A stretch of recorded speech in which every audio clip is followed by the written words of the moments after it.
wayin abbaadama keessatti kiristaana turre iddoon inni itti dhalate Gabriel beeta kiristaanii jedhama ammallee ijaarsisaa jira naannoo sanatti ijoolleen gara haymanotii biraatti jijjiiramte asii dhaqeetanii maaliif jennaani kan barannu Oromiffaa kan itti hojjannu Oromiffaa garuu innaa charchiiwwan mana bataskaanaa deemnee hin dhageenyooyyuu naan jedhan uma bakka maalan jedhare umaa waanan dubbadhu silan dhabeefuun mancallise jechaadha maaliif amma abbaan keenya wayini haymanotiin keenya afaan keenya naa ta'u jechaani umaa badee miti balleessas miti garuu akka badiitti kan labsamaa jiru waan balleessa Oromoon qabu fakkeessaniiti kun ittiin yaada biraati jechaadha. Oromoon iddoo jirutu abbaan fee haymanotii ofiitiin abbaan fee jiraachuu hin danda'an nuti jibballee qabnu nuti har'allee nu madannaa haymanotii nama biraas hin jibbinu abbaan fee akka fee ta'uu hin danda'a ganuu afaan isaatiin garuu abbaan barbaade akka ta'uu hin barbaade jechaadha. Ijaa kanaatiifuu abbaa keenyatti kan inni nu barbaade jabaatanii akka calqabni kun akka boodatti hin deebine akka fuulduratti nu deemu afaan keenyaanii ijoolleen keenya baadiyyaa kan jiranis obbolaan keenya afaan isaaniitiin waan barbaadan ta'uu akka danda'u jecha afaan dubbadhee kan galatooma.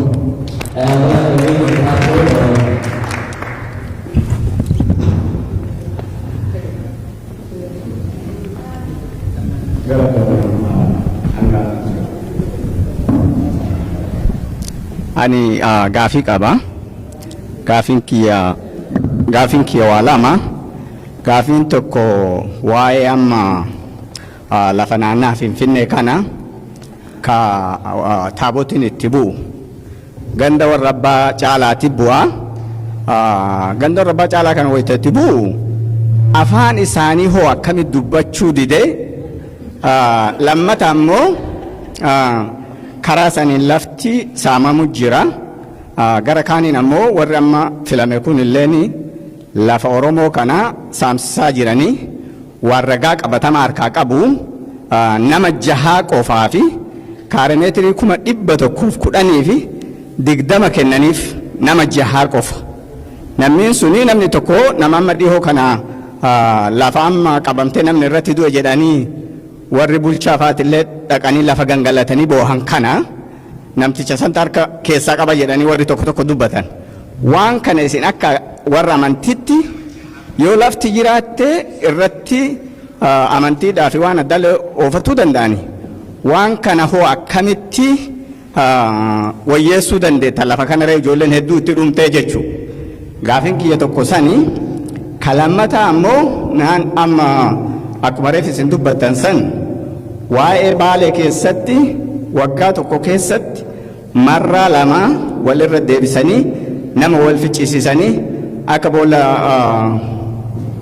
hilleessaa keessa seenanii ammoo uummanni keenya wal fixe kan isin reef dubbattan kana ammallee nama tokko jira kan Oromoo fakkaatanii ala taa'anii waan kana leellisaa jiran wanni kun akka hin deebine namni keenya akka walitti hin buune maal godhuu dandeettanidha galatooma.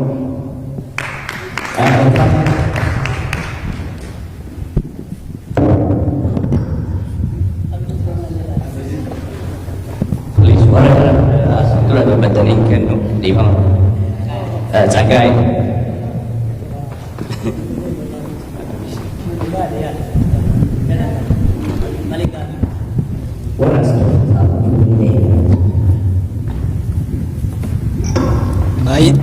Baay'ee galatoomaa isiniin jechuun barbaada. Keessumaa obbolaan keenya warri Islaamaa kanarratti dhugaa baay'ee hammana kan isin galateeffachuu barbaada. Wanti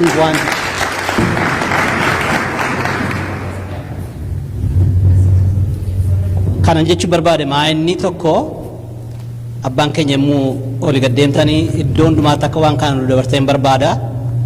Warra masgiidaafis warra cheerchiifis akka nu dabarteen barbaada. Maa'inni waldaas haa ta'u waldaa kiristaanaa ta'u waldaa islaamaas haa ta'u yeroo kana irratti ijoollee irratti nama hojjechaa jiru hin jiru baay'een isaanii.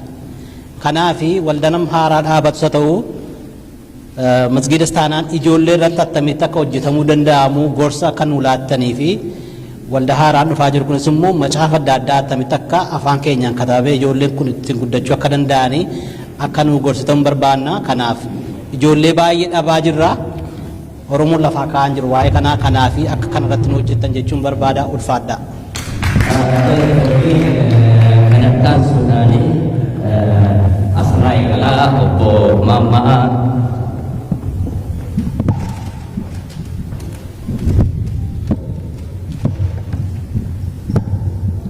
Baganagaan ammallee asitti dachaane hin galla jennee gariin illee adda adda yaanee turre ammoo waan asiin nu ga'e akka walii haasuuf nullee fedhii isaa waan ta'eef haa galatoomu jedha.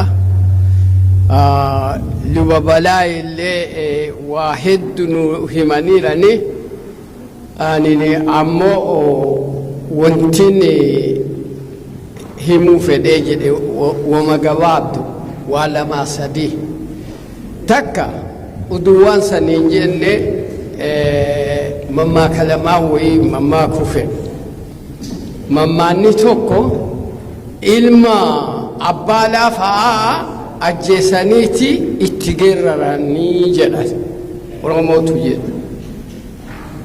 Akkasuma ilmi jabaan ammoo gabbara haadhaa falmaa jedhan. Wanti kana jedheefi kanatti aansee wanti an jechuu fedhu luba balaa illee luboonni as jiran illee hundumtinuu beekanii kitaaba qulqulluu keessaa ka dur Museen barreesse keessaa Zahulqi ka jedhan keessatti dhugaa warri fedhu inna mana nama ilma Kuushii taa'ee namni sunin nama beekaa guddaa jedha kitaabni illee isarraa barate haga waggaa 40 kitaaba qulqulluu kana ka duraa Oriit ka jedhamu kana nama sanirra nama Kuushii sanirra barate. Namni kun Yeetiroo yoo ta'an amurra Gu'eel jedhama. Isin martinuu ka islaama taatanillee ka kiristaana taatanillee irra deebaati waan kana laana.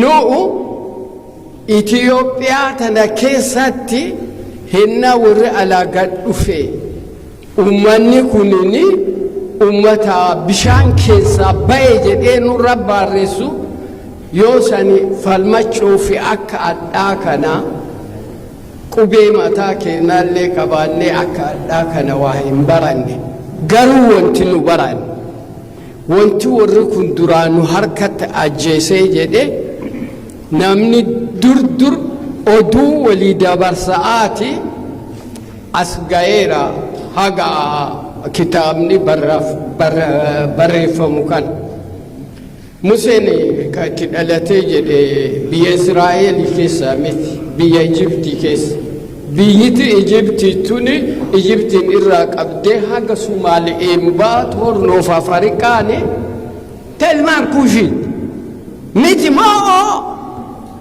kun dhuga moo dhar dhuga maaliifi warri kunin ka biyyana ascee asibaa fi abiraa lama jedhantu dura argitee beelaanii qottuu warra kanaa ta'uu fi warra kana irkachuu ijoollee isaanii achi gatanii dhufanii biyya tana qabatan achi irraa socho'anii badhatanii waan amma nu godhaaran kana hundaa irra gaani. Kanaafi wanti amma isaan nu godhaarani waan bara argitee Minilik Itiyoophiyaa dhuga'aasan takuushiisan warraree irraa qabeeti wanti akkanaa kunin dhalate maaltu kana fide yoo jetta warri kunini addunyaa tana irratti wantinni ammaa tana arga'arru kan namni wal fixaaru waan lamaan gugurdo takka maaliin yaa wonyaachisa minilikillee ka hundattu bakka sillaaseen isaan amle sillaasee keessa phaaphaasiin iskindiriyaatti shumamaa ture muudamaa ture bara Haile Sillaasee keessa Itiyoophiyaatti muudame kana namni martinuu kawaa dubbisu ima beeka